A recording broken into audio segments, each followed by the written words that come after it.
Terve! Tänään mä ajattelin, että katsotaan vähän näitä huopaneuloja ja huopaneulatyökalua. Ja tässä mulla on 4 neulaa, mitkä löytyy tuolta Villakamarin verkkokaupasta. Ja toi tumma on kaikista karkein. Eli siinä on kaikista syvimmät noi viillot, mitä tuossa varressa on. Sitten on vahva, keskivahva ja hieno.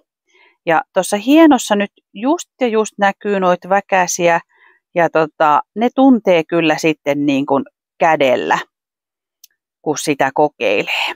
Ja tämän huopaneulan tarkoitushan on nytten kiinnittää villakerroksia toisiin kerroksiin ja viedä niitä villakuituja niin kuin eteenpäin.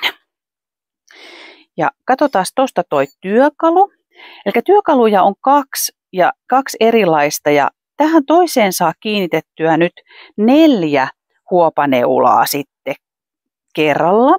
Mutta tässä voi käyttää myös vaikka 2 neulaa sitten halutessaan. Ja riippuu vähän minkälaista työtä on kukin tekemässä.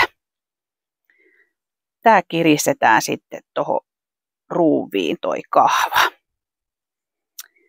Sitten on tämä 1 neulan työkalu ja tähän laitetaan tuohon uraan nyt sitten tämä neula ja se painetaan vaan kiinni, niin se jää siihen puristuksiin ja sillä tulee niin kuin saadaan vähän parempi ote siihen neulaan. Mutta katsotaan tässä niin näitä neuloja. Eli tämä tumma oli nyt se karkea.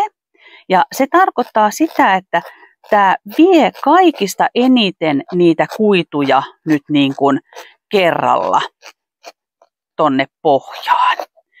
Tässä on se, että tämä tulee eniten niin kuin ottaa tavallaan vastaan, mutta se teho oli se, että se kuljettaa niitä kuituja enemmän sitten tonne toiselle puolelle. Sitten oli tämä vahva. Ja tuossa oli keskivahva nyt tässä yhdessä työkalussa. Tästä saa hyvän tämmöisen otteen. Ja aina pitää muistaa, että niinku tällä neulalla ei nyt paljon niinku siirrellä näitä kuituja, vaan niinku suoraan.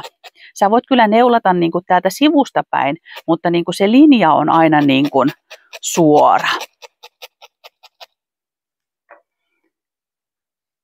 Sitten oli tässä työkalussa oli nyt ne hienot neulat. Niin tää saa nyt tässä on 4-kertainen nopeus tavallaan tähän työskentelyyn. Ja sen takia mä tykkään käyttää tässä työkalussa nyt näitä hienoja neuloja, koska ne uppoo kaikista helpoiten tähän työhön ja se on niin kuin vaivattominta niin kuin tehdä tätä.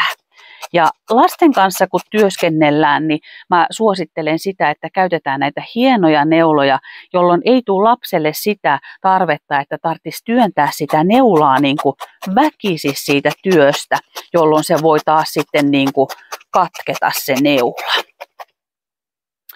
Sitten jos tehdään, tuossa mulla on yksi tommonen malli tommosesta kolmiulotteisesta työstä, missä on tämä pohja, niin ensin neulattu ja sitten tämä pinta on vielä huovutettu.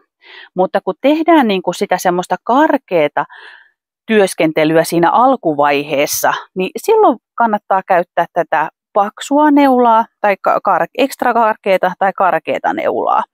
Ja sitten mitä lähemmäksi tullaan tätä pintaa, niin sitten aina hienompi neula. Ja toi kaikista hienoin neulahan jättää niin kuin hienoimman sen jäljen tähän pintaan. Ja varsinkin tässä se on nyt huovutuksessa sitten hävinnyt ne semmoiset reijät kokonaan sitten. Ja tuossa oli pari mallia semmoista, mitä on sitten lasten kanssa työskennelty, että siinä on ollut toi neulahuopa samanlainen tuossa pohjalla ja siihen on kiinnitetty sitten villaa noilla neuloilla kiinni ja sitten huovutettu sitten lopuksi vielä sitten ja kirjailtukin yhtä työtä. Mutta tällaisia ajatuksia ja käyttöjä näille neuloille ja työkaluille ja kannattaa kokeilla eri neuloja vähän eri työvaiheisiin.